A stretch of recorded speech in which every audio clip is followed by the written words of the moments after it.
Hi, Dr. Ramses and Dr. Line. So here is the big blue button. So to get here, you select a class, a course in Canvas, and then you select the conference tool, and in the top there will be a blue button that has a plus sign. It says Add Conference, and then you click it and start a conference. You would like to select if you want to record the recording and then set no time limit. So this is a big blue button. Let me clear my status. So here we have on the left side the public chat. So you click here, and if you type anything, everybody can see it. All the students' names would come up here on this left side. They'd look like my name. They'll have, I think, a circle and not a square.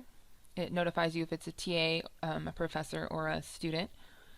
Then you also have here this thing called the shared notes. And what it does is everybody can see the screen. And I use this tool if students want to write down a question or write down a formula, because everyone again who is attending the big blue button section can copy and type in here and select, and I think it's very useful, so the students can just highlight it and copy and paste it into their own notes. So if you click here on your name, you can select set status, and so set status, we have all of these different emoticons they're called. So here you can raise your hand and you can see it turns my icon by my name to have a hand raised, and then you can select that or call on that student, and then they can unmute themselves, and then they can discuss in the class. You also have things like an applause, which is nice. If you want to clear your status, you just click clear status. We have here this a settings kind of icon, so you can clear everyone's icons in the entire meeting. You can also mute everyone at the same time, or mute everyone except the presenter. So this is useful if people are logging on and talking, or you can't figure out who has background noise. Here we have something called Save Username, so you can click here and it'll download everybody who's attending the meeting. So I use this for attendance. Then we also have this tool here called Create Breakout Rooms. And so when you click this, you can select the number of students. We'll do it real quick. So here you can select the number of rooms, the duration time, and then you can change the amount of people which are in each group. You can also change here if the users can choose a breakout group, or you can push them into a specific group, and then you hit create. And then what will happen is their names will come up kind of right here in this kind of area, and then they'll be assigned a room, and they can click join, and then they'll get another tab that looks just like this, and it will only be the users who are in that group. And then if they want to come back, they just close it, and then they come back to this window and they select this button, which allows them to rejoin the audio. So you can close the shared notes by clicking here. Makes this screen bigger. So when I want to upload a presentation for the class, I click down on this plus sign on the left side, and I click upload presentation, and then you just click here and upload your presentation, and then it'll come here, and you'll have a list. You can add as many as you want, and you can just select here with this green check and hit confirm, and this will be the presentation selected. So then I just select the one that I would like, which is this one, and I hit confirm.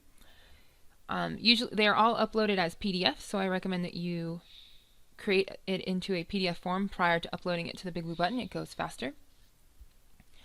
Here again, down on the left side, this plus sign, you can select start a poll.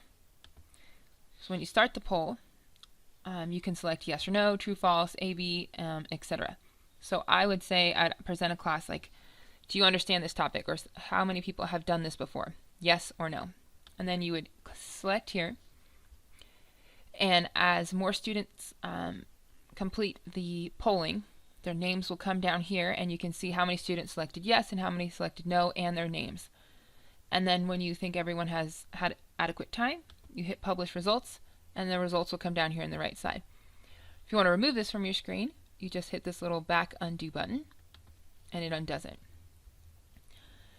Then you can close this. I've never used an external video. Okay, so now that I have the presentation uploaded, I usually use this fit to width. So when I go like this, this is what the students will see on their own screen. And you can either have the public chat open or close it. It'll notify if you have somebody written in it, like a little bubble, like a notification bubble. I usually use this double arrow, fit to page. If you click it again, it'll go back to normal. And then I use fit to page. I use this hand tool quite often, and you can just scroll through the page. Then if you want to go to the next slide, you just click next slide. And then if you don't like how it's fitting, you can zoom out. You can also zoom in using this plus. It's a little more difficult, I find. I like to keep it centered. And this is why I use this tool here. Okay, so I'll zoom out. Over here on the right side, if you click the hand tool, all these other options come up. So you can click the pencil and you can draw. And you can change the color by just clicking on this colored box and change it to whatever color you would like. You can also change the size. So sometimes I use this if I'm talking kind of like you would in your own lecture, and I use a computer that I can draw on with a pencil that I can, like a computer that I can draw on with a pencil, I guess is the best way to say it. And then I use the pencil and kind of highlight as I go through. And then if I have written too much on the page, all I do is just hit the undo button and it undoes all of it. So I'll make this smaller again. Okay, so then down here you have your mute button, so I can mute myself. You are now muted. You are now unmuted. We have a shared webcam. I do this in the beginning of the course, and then I actually don't do it while presenting. It looks just like this. I think it's a little complicated to have the students watching this screen as well as the public chat or the shared notes. Then you can also share your screen here if you click. I use this if students want to see their, like if I'm doing a personal meeting with a student one-on-one. So you can open a conference and then select only allowing that student to be part of the conference. When they do that, then I can show them their midterm because I don't give them back. So I can share the screen with them and talk through the midterm with them using this shared screen image. And so basically I can have a face-to-face, paper-to-paper, or online-to-online interaction with the student as in office hours. The next item we have up here is this options. It's the three dots. If you click it on the right side, there's some settings. You can end the meeting or log out. So log out means the meeting is still continued. End the meeting is that it's no longer existing. Then if you select to have a recording, when you open up the conference tab in Canvas, it'll be right up here and you can click record. And again, this recording will be available in the conference tab from the course for 14 days. The next item you have here is undo. We already went over that. And then this trash, you can undo all annotations. And then here is a multi-user for this whiteboard. So it allows every person who is attending this class to have a cursor that will go over the entire page.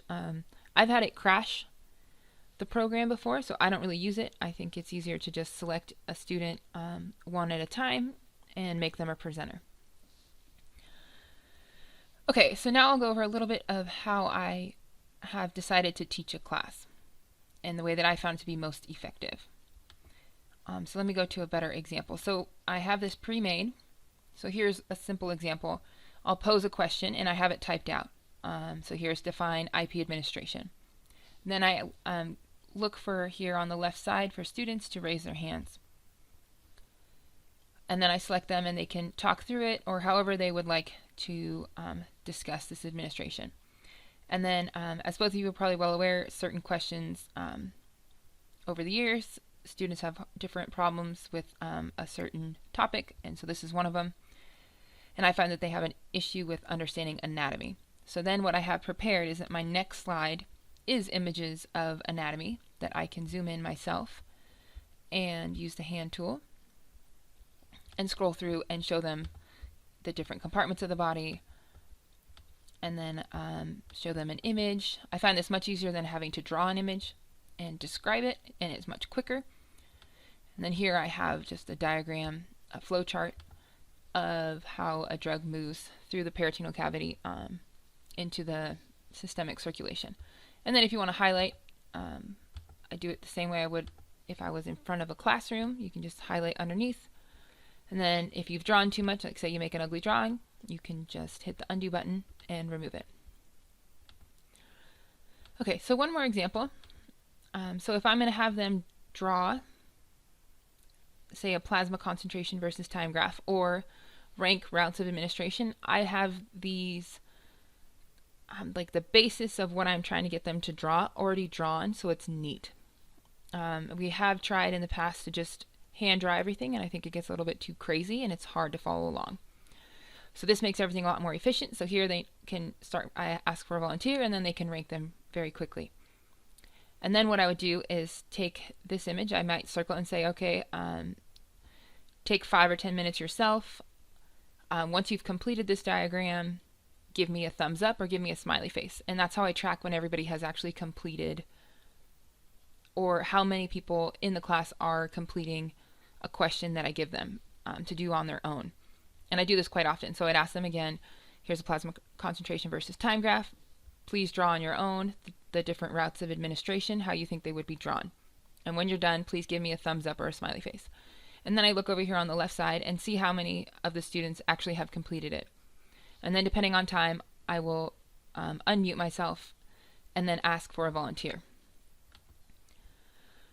So then they'll spend some time drawing, and it gets a little crazy because it's just hard to draw. And a lot of times the students draw them incorrectly. So then again, what I have prepared in the next slide is exactly or pretty close to what I think they should draw, or the correct answer, if you want to think of it in that direction. And so every single slide and every single discussion, my whole PowerPoint is in this format. And then here again, I have some more examples of explaining the up and the down phases of, you can see the absorption and elimination phases of these plasma versus time graphs. And again, I have chosen to bring up these images over the years. You probably have these examples in your own lectures. And I brought them here and they follow in this format, because usually these are the questions that are asked and I just get prepared for them. And then I have them here and I can describe them, and I don't have to spend time trying to draw them and doing a poor job of drawing them on a computer screen. And then if I don't use them, I just simply say, this is another way for you to interpret it. If you'd like it, use it. If not, no need. They're just examples to increase understanding. And then from here, I do give them this, after class, I give them this discussion presentation, because I think it's very difficult for them to try and draw it during the class. I think it's a little complicated to pay attention, but that's how I do it. And then again, as I said, maybe here's another example. I want them to just conceptually, using the Henderson-Hasselbalch equation, looking at the different compartments of the GI tract, where would a weak base versus weak acid be more ionized or less ionized? And so I would zoom in and again let them break off on their own and give me a thumbs up when they have completed all of the different compartments. And then the next slide would be the answer, and so forth. So this is the pattern that I go through. So if you have any questions, let me know. If there's any professors that you would like me to explain this to, I am more than happy. And I think that's all. So thank you, and I hope you both have a very nice day.